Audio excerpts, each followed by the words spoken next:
Babayaran natin po. Isa naman, oh. Sino nagay dito nito? Sino naglagay dito nito? Ha? Sabihin niyo sa akin, sino? Tigilan niyo nga ako! Tigilan niyo nga ako! Ano ba?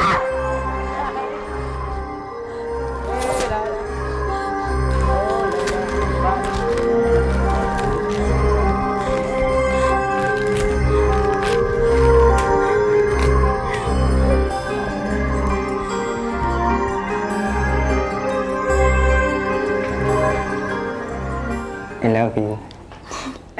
Love you too.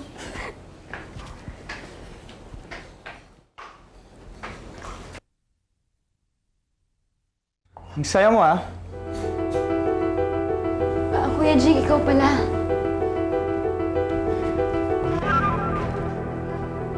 Alam mo, Catherine, habang tumatagal, parang gumaganda ka. Siguro ganun lang talaga kapag in love.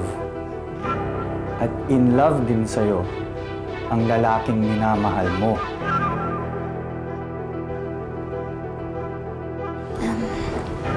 May kukunin na ako sa kwarto ko sa bilian. Siya nga pala, Catherine. Nakapunta ka na ba dyan sa park? Sa country club?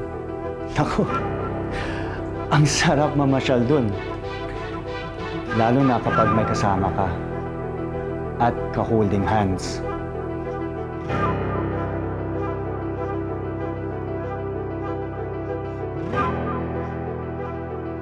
Tony, are you listening to me?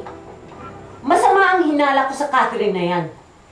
Pakiramdam ko, may relasyon sila ni Charles. Ano ba pinagsasabi mo?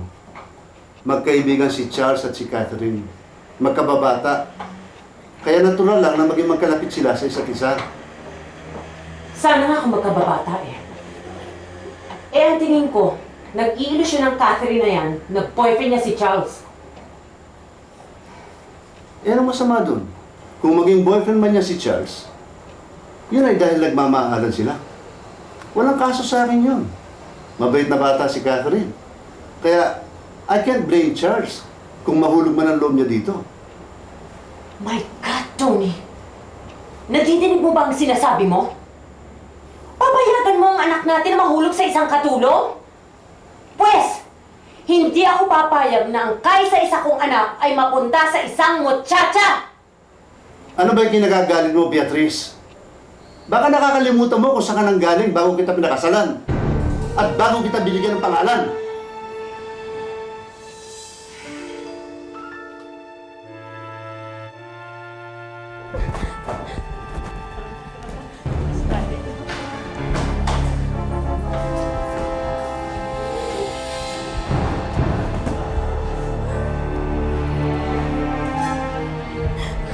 Clarissa, sandali. Clarissa! Clarissa! Clarissa! Bakit ba? Kulang pa ba mga kasinungaling ang pinagsasasabi mo tungkol sa akin? Alam ko malaking kasalanan na gawa ko sa'yo. Pero sana intindihin mo ko.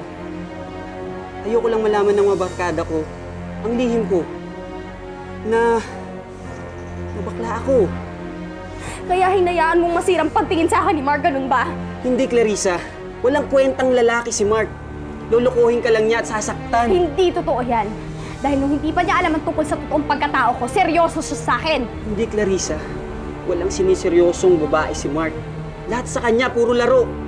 Tumigil ka na. Pinagtatakpan mo lang lahat ng mga kasinungalingan mo. Kaya tumigil ka na!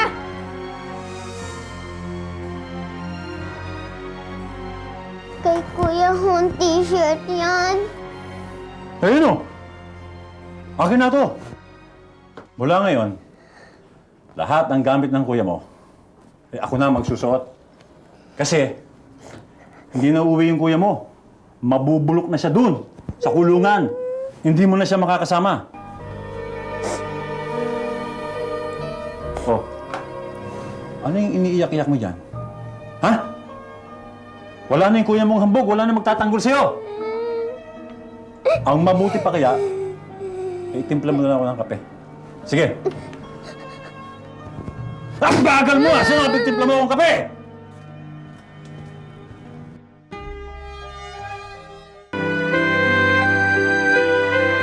Yun lang. Mark, excuse me, pwede ba tayo mag-usap? Babe, mamaya lang tayo mag-usap ha. I'll see you later. Ako na maghahatid sa'yo sa bahay. Ha? Promise ah. I promise. Okay. Bye-bye. Bye-bye.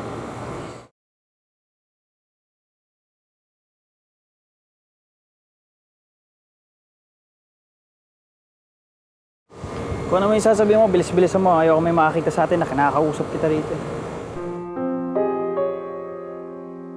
Ikaw ang naglagay ng poster mo. Ikaw ang gumawa nun. Kung ako mang gumawa nun, galit ka? Hindi. Hindi naman ako pumunta rito para awayan ka. Hindi rin kita masisisi kung magalit ka sa akin dahil tinago ko sa'yo yung totoong pagkatao ko. Mark, sana maunawaan mo ako. Mahal na mahal kita eh. At hindi magbabago yun. Baka naman pwede pa natin ayusin tong relasyon natin. Ano? Get real! Akala ko mayaman ka eh. Class at disente. Yung pinaniwalaan kong girlfriend ko. Mark, Isaksak mo sa utak mo, Clarissa. Hindi tayo bagay. Hindi ako ang tipong lalaki pumapatol sa isang cheap na pok-pok na katulad mo.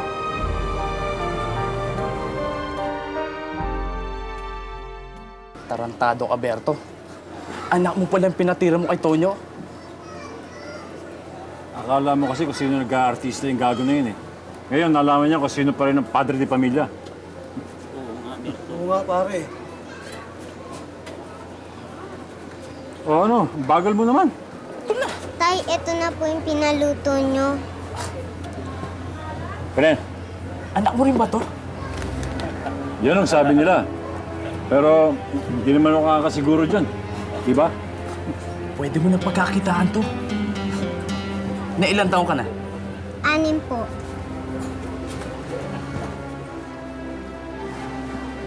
Ano sabi mo? Berto, may mga kakilala akong bumibili ng mga bata. Kung interesado ka, sigurado ako, kikita ka ng napakaraming pera. Ano? Huwag mo na isipin yun. Ilipas na lahat ng ito. hindi ako makapaniwala, Pinky. Bigla na lang ako natalo. Halos naabot ko yung pangarap ko eh. Alam mo, Clarissa, nung simula pa lang, masama na ang vibes ko sa Mark na yan, tsaka sa mga plano mo. Ha? Kaya kalimutan mo na ang lahat ng yon. Okay? Isipin mo parang yan tong bangungot. O kaya tumaya ka sa loto, natalo ka. Ganun. Hindi naman ganun kasimple ang lahat ng bagay. O kasi, kung si Jepoy na lang sana naging shota mo, hindi sana masaya ka ngayon. Kaga ka kasi ayaw mo makinig sa akin. Nasaan nga pala si Jepoy? Ayan o, nag-iba na ang mukha niya. Ay, naku, ikaw talaga. Stoy, pero Ayan, tumawa ka. Oo, that's tumatawa ka ngayon. Diba? Mabuti naman ako dito, Nay. Minsan-minsan nga lang masikip at nagkakagulo, pero mabuti na lang walang masamang nangyayari. Hindi kasi ako mapalagay eh. Sa tuwing nasa bahay ako, ikaw ang inaalala ko. Nay, huwag mo na masyadong pinag-iintindi. Kaya ko naman sarili ko eh. Eh, si Ninay, kamusta na? Ayusin mo siya. Huwag na kayo maglilihim sa akin. Ano naman ba ginawa ng gagawin mo kay Ninay?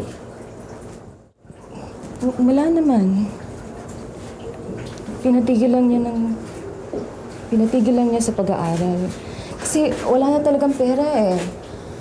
Wala talaga akong maibigay na pambaon sa kanya sa araw-araw. Jepoy, pasensya ka na.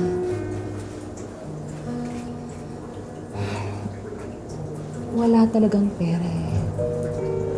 Gusto ko man siyang pagpaaral. Wala talagang pera. Tsaka, nahihirapan na rin akong maghanap ng pampiyansa. Nay, nakikiusap na ako sa inyo. Kahit hayaan nyo na mabulok ako dito, okay lang, huwag niyo na pakabayaan ng kapatid ko. At huwag niyo pakabayaan na sirain ng tatay ko yung kinabukasan ni Nay.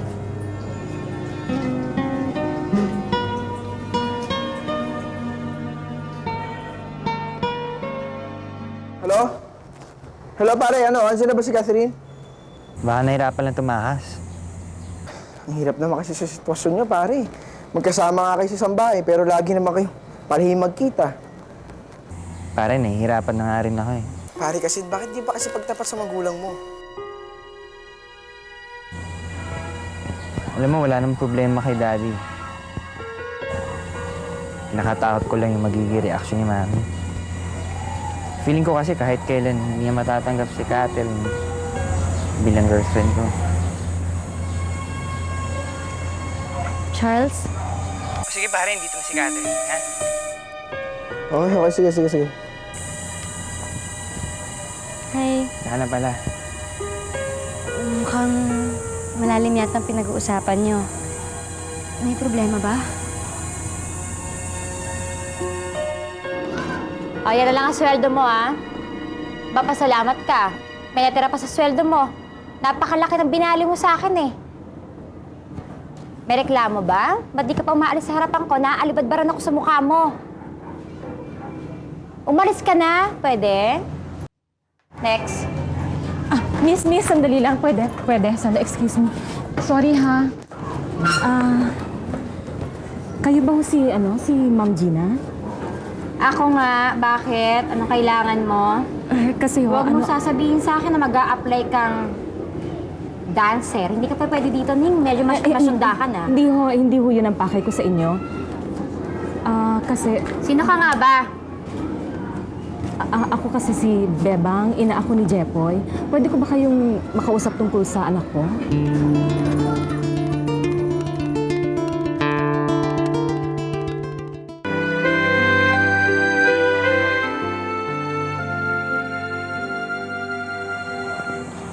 Ano yung pinag-uusapan niyo kanina bago ako dumating?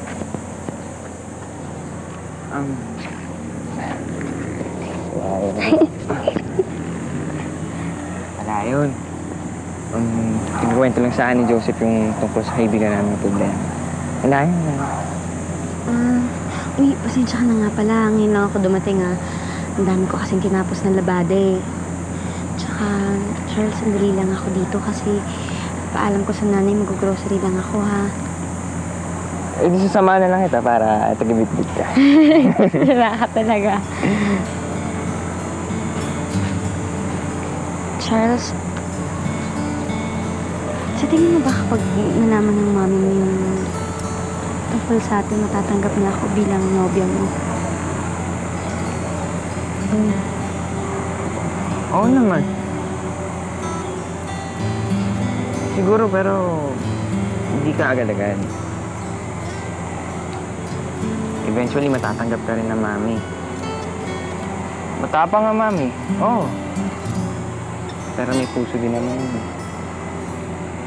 Tsaka sigurado ako merong noon pinaglaban nila daddy pagmamahalan nila. Paano nga ba sila nagkakilala?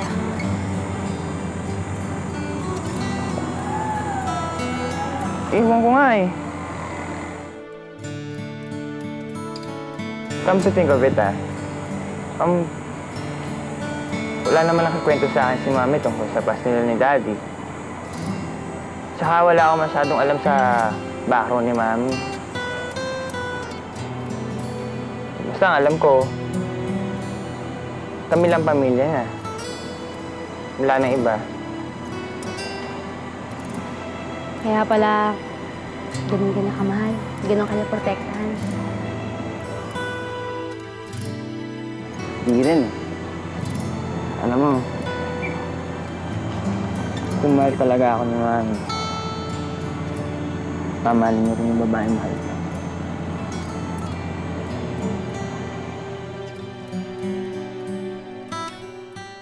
Alam mo na ba yung nangyari kay Jepoy? Hindi pa, bakit? Ano nangyari sa kanya? Nakulong daw. Ha? Napaghinalaan na po, sir. Eh, hindi naman magagawa ni Jepo yun eh. Yun nga, hindi magagawa ng tao yung ang bait-bait. Halika nga, puntahan natin. Saan ba siya? Huwag na kayo mag-aksaya ng panahon. May mga pera ba kayo? Wala, diba? Wala naman kayong pampiyansa eh. Ibig sabihin, wala kayong maitutulong kay Jepoy. Wala kayong silbi. Basta nga sarili mo, hindi mo matulungan eh. Teresa, huwag ka nang pumatawad sa nakakatanda, ha? Lindang kagandahan. Pwede bang ikaw na munang bahala dito saka sa mga surot? Sige ba?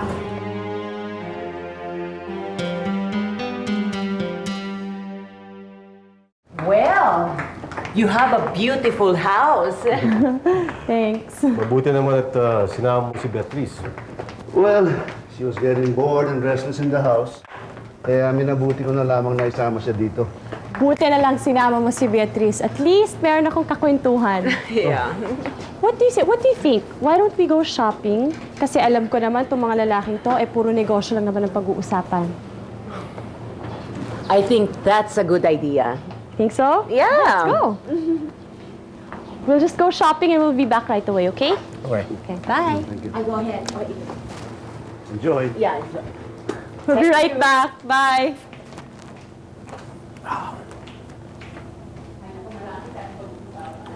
Alam mo, Ferdinand, you're a very lucky man. You have a wonderful wife. How long have you been married? 17 years. Well, I've known her all my life. Dahil magkaibigan ng mga magulang namin ni Beatrice. At gustong-gusto ng parents ko na siya talaga ang pangasawa ko. Alam mo, ganoon din kami ng first wife ko. First wife? What do you mean? Pero maaga siya namatay. Oh, Beatrice is my second wife. second wife. I didn't know that. So, how did you meet your wife, Beatrice? Alam mo, hindi importante kung paano ko siya nakilala. Bagay. Ang mahalaga, nakilala ko siya, and now she's my wife. Hindi ba? That's what's important.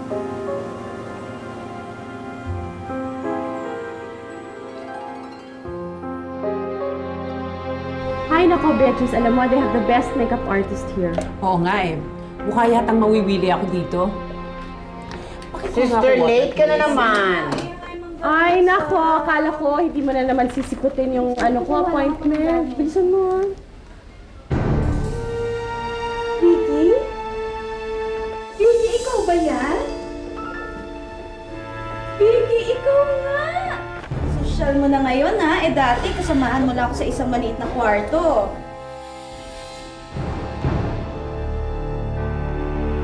Hoy, kung bakit na yan, bilisan mo! Nainip na ako sa'yo. Bakit mo na dyan damit mo? Ay, saan po ba tayo pupunta? Ang dami mo, tinatanong. Bumaba ka rin! Bumaba ka na! Sige! Paano? Kanina pa nag-inip yung kausap ko, ha? Huwag ka na marami reklamo na, inis na ako sa'yo! Paano na po ang nanay at saka ang kuya? Wala akong pakialam sa nanay mo at sa kuya mo. Ibibigay nito dun sa kausap ko. Ha? Halika, isa tayo. Jeffrey San Pedro, laya ka na.